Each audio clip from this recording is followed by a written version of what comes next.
উম্মে কুলসুম তিনি তো ওসমান গনির বিবি।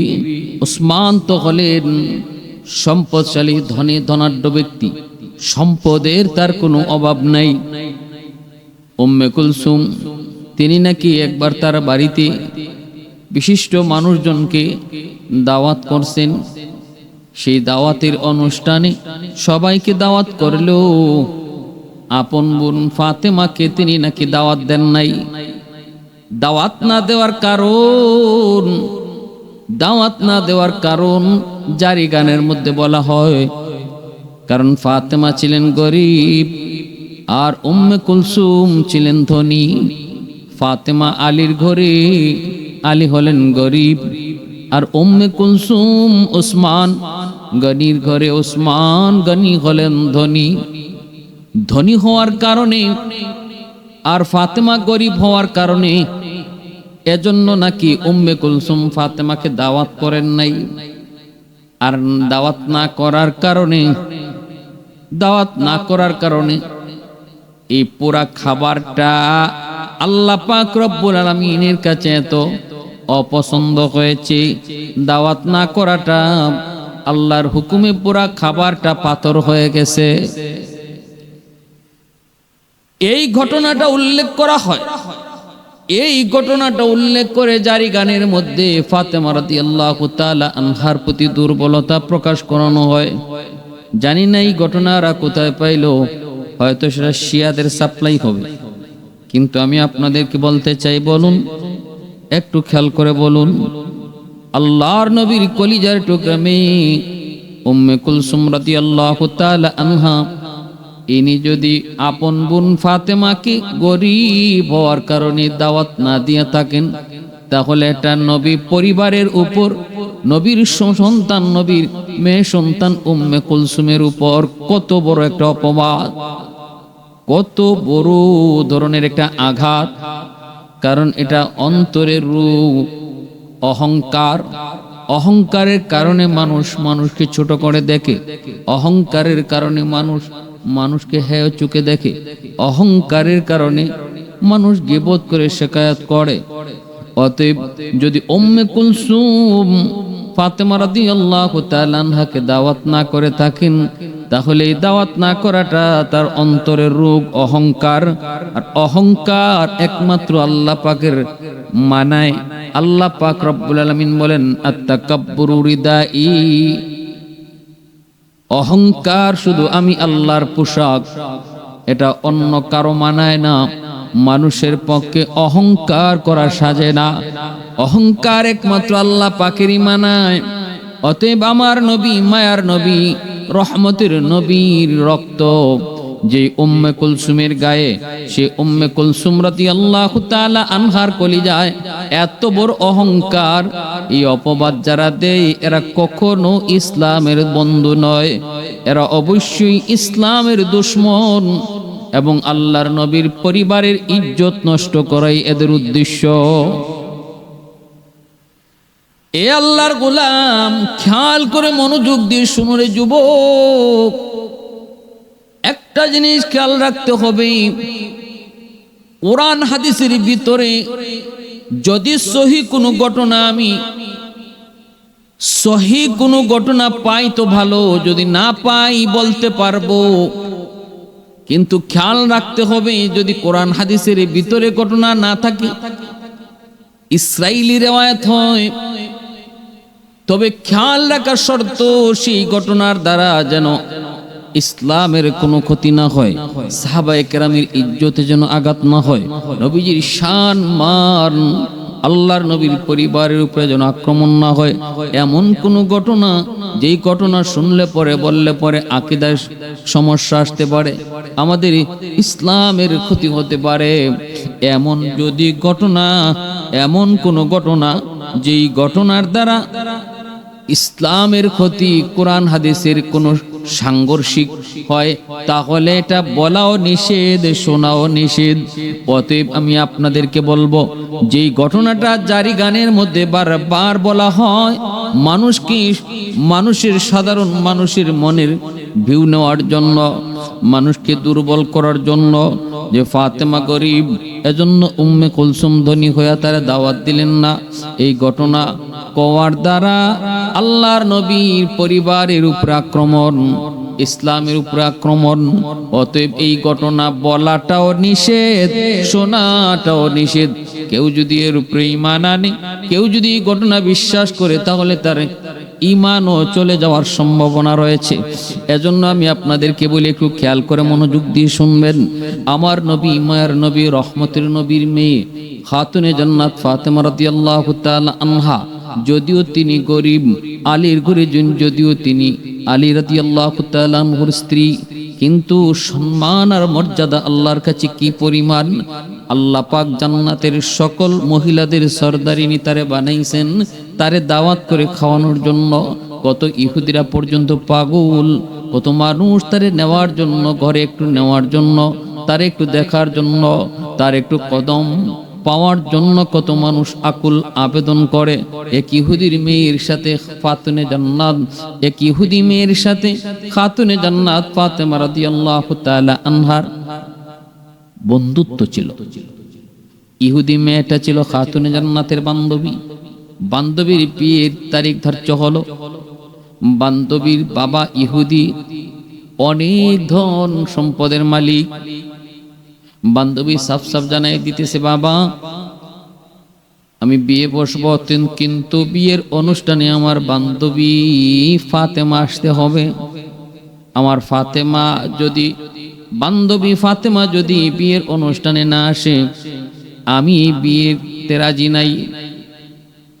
ইহুদি লোকটা তখন বলতেছে, মা ফাতেমা কি?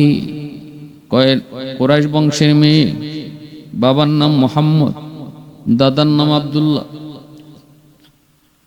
তখনই ইহুদি কইতেছে, মানে আমি তো ভিআইপি, ভিভিআইপি, সম্পদশালী ধনী লোকদেরকেই শুধু তোমার বিয়েতে দাওয়াত করেছি, কোন গরিবকে এই বিয়ের অনুষ্ঠানে দাওয়াত দেই নাই। এদের বংশে কোনো রাজা বাদশাহ আছে কিনা একটু জানো, বাবা জমিদার নিয়ে একটু জানো, ধনী না গরিব একটু আগে আগে আমাকে বলো।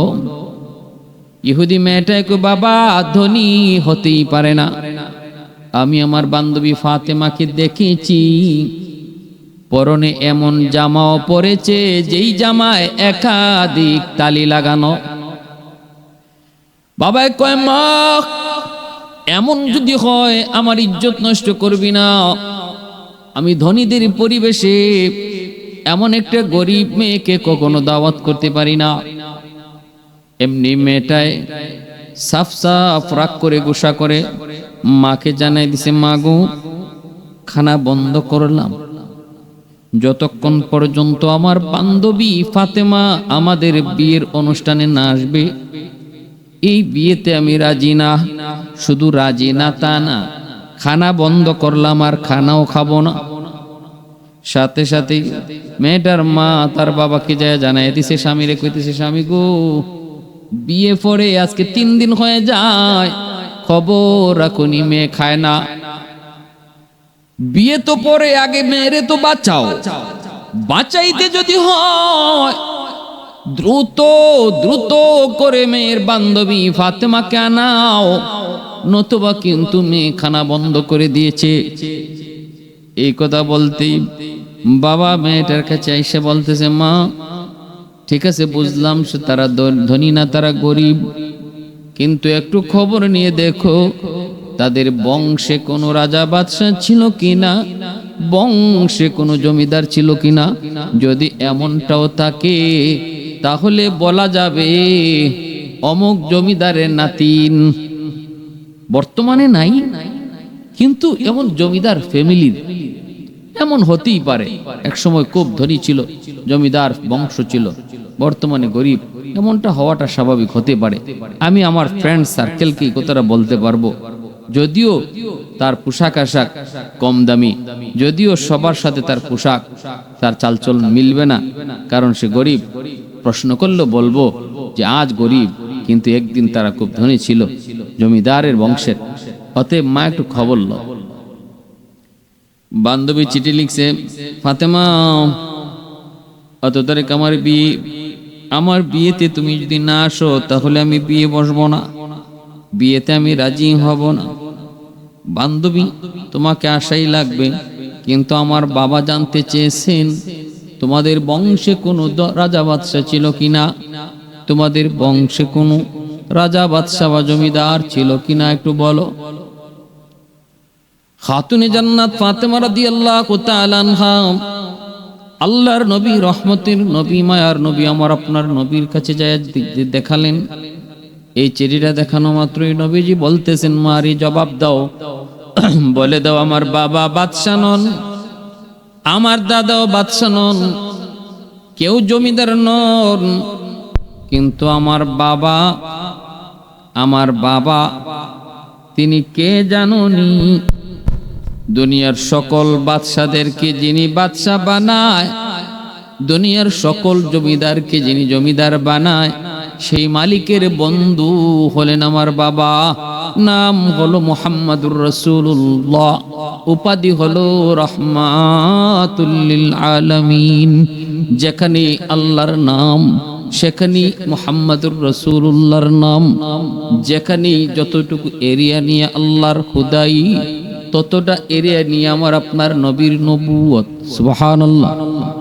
আল্লাহ পাক রব্বুল আলামিন কয়, ওয়ারাফানা লাকা যিকরাক, বন্ধু আমি তোমার নামকে উঁচু করব, তোমার নামকে আমি উঁচু করব। করছেনই তো আল্লাহ, কেমনে করছেন? জিব্রাইল আমিন মায়ের নবীকে এসে বললেন, আল্লাহর নবী কথা সাহাবায়ে কেরামদেরকে শোনাইলেন। সাহাবায়ে কেরাম বললেন, নবী গো, কেমন করে আল্লাহ পাক আপনার নামকে উঁচু করলেন? আল্লাহর নবীকে আমি জিব্রাইলকে জিজ্ঞেস করেছি। জিব্রাইল কয়, নবী গো আমি আল্লাহকে জিগায় আসি। আল্লাহর জিগায় এসে কয়, নবীকে আল্লাহ বলছেন, যেখানে আল্লাহর নাম উচ্চারণ হবে সেখানে মুহাম্মাদুর রাসূলুল্লাহর নাম উচ্চারণ হবে। বাংলার জমিনে আজানের মধ্যে মুয়াজ্জিন আল্লাহর নাম উচ্চারণ করবে, সাথে সাথে মুহাম্মাদুর রাসূলুল্লাহর নাম উচ্চারণ হবে। আল্লাহু আকবার, আল্লাহু আকবার, আশহাদু আল্লা ইলাহা ইল্লাল্লাহ, আশহাদু আন্না মুহাম্মাদুর রাসূলুল্লাহ। দেখেন, আল্লাহর নাম আছে, নবীজির নামও আছে। তাকবীর দেওয়ার সময় সেখানে আল্লাহর নাম, নবীর নাম, নামাজের মধ্যে আল্লাহ পাকের নাম, নবীর নাম, জানাজার ভিতরও আল্লাহর নাম, নবীর নাম, সর্ব জায়গায় আল্লাহ পাক কয়, বন্ধু যেখানে আমার নাম সেখানেই তোমার নাম। পৃথিবীতে এমন কোন জায়গায়, এমন কোন সময় বাদ যাবে না যেই জায়গায়, যেই সময়টাতে, পৃথিবীতে এমন কোন একটা সময়, এমন কোন একটা সেকেন্ড বাদ যায় না যেই সময়টাতে আল্লাহর নামের সাথে আমার আপনার নবীর নাম উচ্চারণ হয় না। तकबीर में कलमा में नमाजों में यज़ा में, तकबीर में कलमा में नमाजों में यज़ा में, है नाम इलाही से मिला नाम मुहम्मद, है नाम इलाही से मिला नाम मुहम्मद। फरमाते ही आदम को मुझे खुल्द तरी में, लखा हुआ तू बाब मिला नाम मुहम्मद, लखा हुआ तू बाब मिला नाम मुहम्मद। महबूब ने कहा सल्ले अला नाम मुहम्मद, आंखों की जिया दिल की जिला नाम मुहम्मद, आंखों की जिया दिल की जिला नाम मुहम्मद। এজন্য আল্লাহ পাক রব্বুল আলামিন কয়, বন্ধু তোমাকে तमाम জগতের জন্য আমি আল্লাহ রাহমাতুল লিল আলামিন বানায় পাঠাইছি। আমি আল্লাহ রব্বুল আলামিন, আর তুমি হলে রাহমাতুল লিল আলামিন। ওমা আরসালনাকা ইল্লা রাহমাতাল লিল আলামিন। খাতুনে জান্নাত বলতেছে, বান্ধবী আমার বাবা কোনো বাদশা নন, আমার দাদাও কোনো জমিদার নন, কিন্তু দুনিয়ার সকল বাদশাদেরকে যিনি বাদশা বানান, জমিদারকে যিনি জমিদার বানান, সেই মালিকের বন্ধু হলেন আমার আব্বা, নাম হলো মুহাম্মাদুর রাসূলুল্লাহ। আমি তোমার বিয়েতে আসব, আমি তোমার বিয়েতে আসব। চিঠি আইসা পৌঁছা মাত্রই ইহুদি মেয়েটা বাবাকে চিঠিটা নিয়ে দেখাইলো, বলতেছে আব্বা এই যে আমার বান্ধবী চিঠির উত্তর দিয়েছে, আমার চিঠির উত্তর দিয়েছে। লোকটা বলতেছে তার আত্মীয় স্বজনের ভিতরে কেউ কি রাজা বাদশা ছিল নি? মেয়েটা কন্যা গো বাবা, তার আত্মীয় স্বজন বাপ দাদা কেউ রাজা বাদশা বা জমিদার নাই। তাহলে কেমনে কি? কয় না, তবে সে বলছে দুনিয়ার সকল রাজা বাদশাকে যিনি রাজা বানায়, বাদশা বানায়, সেই মালিকের বন্ধু হলো তার বাবা, নাম মুহাম্মাদুর রাসূলুল্লাহ। আর বলেছে সে এই অনুষ্ঠানে আমার বিয়েতে আসবে। ঠিক আছে, এইবার ইহুদি লোকটাও মেনে নিল। বিয়ে বাড়িতে যায় ঢুকলেন, অন্যান্য মহিলারা যারা ছিল, বান্ধবীরা যারা ছিল, তারা তো অবাক অপলোক নয়নে তাকায় রইছে। এত দামি পোশাক জীবনে তারা পরবে দূরের কথা, কেউ কোনোদিন দেখেও নাই। শুধু দামি পোশাক নয়, খাতুনে জান্নাত সেই বিয়ে বাড়িতে ঢোকা মাত্রই এমন এক সুঘ্রাণ, পুরা বাড়িটা মোহিত হয়ে গেল। পুরা বাড়িটা জান্নাতি সুঘ্রাণে মোহিত হয়ে পড়লো। সবাই এক নয়নে অপলক নয়নে ফাতেমার দিকে তাকায় রইছে। কোনো আওয়াজ নাই, শব্দ নাই। বান্ধবীর কাছে গেল, বান্ধবী রিসিভ করলো, বান্ধবী কাছে বসাইলো। এবার বান্ধবী বলতেছে ফাতেমা কিভাবে সবাই তাকায় রয়েছে একটু দেখো। আমারে সবাই জিজ্ঞেস করতেছে এই সুঘ্রাণ তুমি কোত্থেকে আনছো?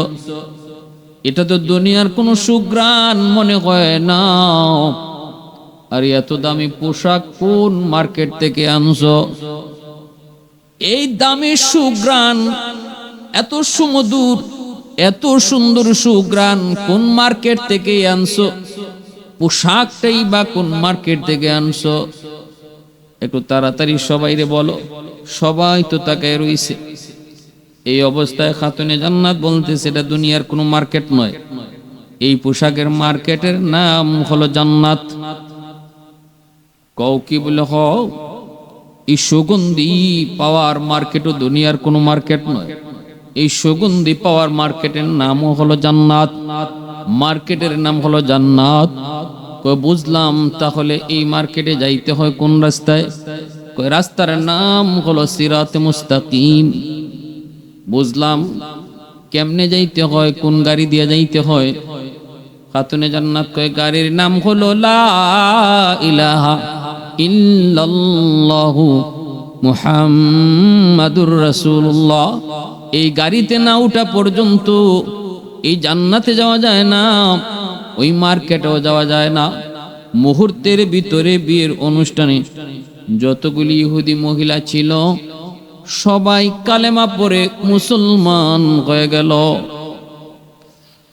এজন্য রে ভাইরা, যুবক, अल्लाह पाक रब्बुल आलमीन को यासीन से मौला ने कभी उनको पुकारा,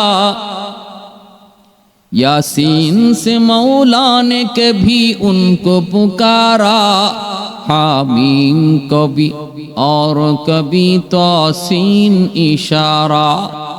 ए रमज़ है कुछ आशिक माशूक के माबैन, समझाए जिन्हें खल्क में एक सरवर कौनैन, समझाए जिन्हें खल्क में एक सरवर कौनैन।